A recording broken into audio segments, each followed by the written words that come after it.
Buonasera, my name is Maurizio Paparo, chef owner of the Excelsior Inn and Risotrante Italiano. So tonight the story is very simple. My good friend from Pfeiffer, Denut and Robin, sent me a beautiful bottle of Pinot Noir, Epic 12. Amazing wine. 2012 was one of the best years in Oregon for Pinot Noir.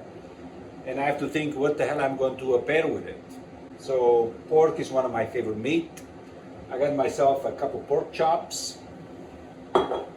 Very simply, I went into the pantry, I find a little bit of dry fruit, especially red dry fruit, cherry, currant, plums, a little shallots, a little bit of port that, you have to have a little port to home for an evening cap, salt and pepper, cast iron pan, a little saute pan. It's a very simple meal, very fast, so we're going to do it together really quick.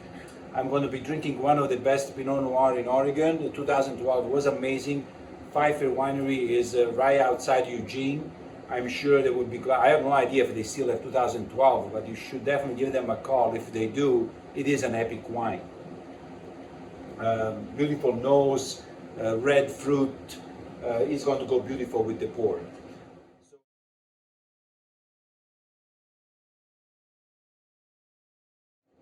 So to start this recipe, first thing I did, I turned on the cast iron skillet, which you wanted to have it really nice and hot. I just spray it with a little bit no stick, and that way it's easy to manage the pork.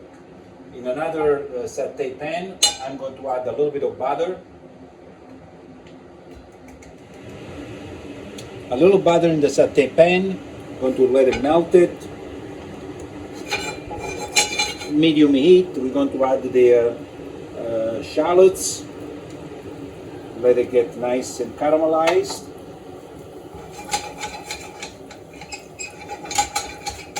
Smells beautiful already. So remember this little show in classes, we do it in conjunction with Downtown Athletic Club.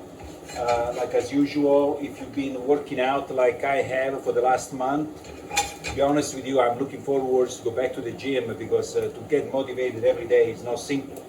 So the video do help. I'm going to add the dry fruit. The video do help to stay in shape. Eating healthy food is important. And I do need a haircut, by the way. So this quarantine is getting a little old. So hopefully within the next couple of weeks, at least I can go see Tolly, which is my guy to go to. And now I'm going to need a little bit of broth. So I use just organic vegetable broth. I keep around the house chicken broth and vegetable broth if I want to make a risotto, if I want to finish a sauce. Demi-glace would be nice too, but who's going to have demi-glace at home? So just a little bit, a couple of ounces. Turn it down really low. As this is cooking, I'm going to put the pork chop cook over here. This one over here is very low heat. Remember, pork chop is very quick to cook, 2-3 minutes on each side. Typically, I don't like mine well done because it dries out too much. So I stop it at medium, and by the time you serve at the table, it will finish so there is not really too much pink in the middle. But pork is relatively safe nowadays to eat it just a little bit pink in the center. So this sauce is cooking. I'm going to add just a touch of salt and pepper.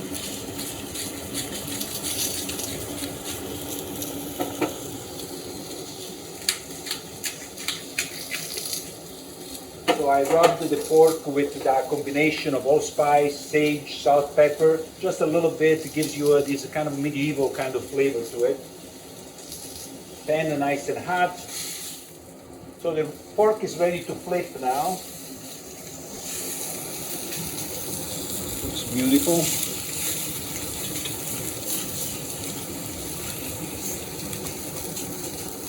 2-3 more minutes. Like I was saying earlier, Pinot Noir is such a great versatile wine. Now I get fortunate tonight because this is really an epic wine. It's opening up beautifully. But I drink Pinot Noir with a lots of different kind of meat, anywhere from chicken, pork, lamb. There are very different style of Pinot Noir in Oregon, so you may find your little niche on which one you appreciate it most. I like it more of a Burgundy style Pinot Noir, but there is many others that they are also delicious to try here right in the Willamette Valley. As the pork is almost done, I'm going to add a little bit more butter into the sauce so I can finish it.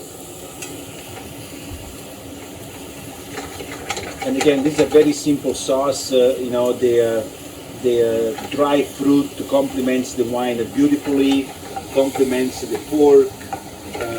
Takes literally the whole meal is taking 10 minutes to from start to finish.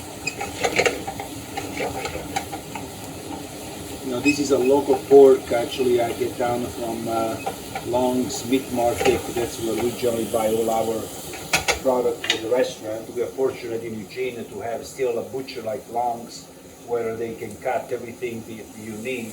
You can call ahead or you can just show up over there. They have a beautiful display. So let's check out how the pork is doing. You press in the center a little bit in the thickest part. So right now it still has maybe 1 minute to go. You see still a little bit too soft in the center. So it probably is, this one is almost medium. This is not quite medium. So because cast iron is really hot, the best things to do at this point, go ahead and turn it off. Let it rest in the cast iron for another 2 minutes. The sauce is now finished. You see how translucent it is. You know, has a little bit of richness to it. And this is enough for 2 pork chop. We're going to plate up the pork.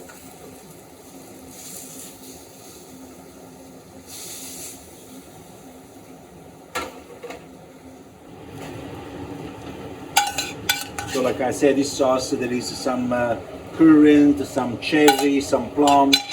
Honestly, that's all a little dry fruit I take for a walk, and I separate it out, and that way I use the all dark red fruit. Soak them in port for a couple of hours, and that way we'll get flavor, extract the flavor. I use the rest of the pork to deglaze the pan. And that's a Sunday dinner, my friend. 2 pork chop, lovely partner to have a meal with it. Salute, we'll see you soon. In the same time, remember when we reopen, I'd like to see all of you over there. Ciao, a presto.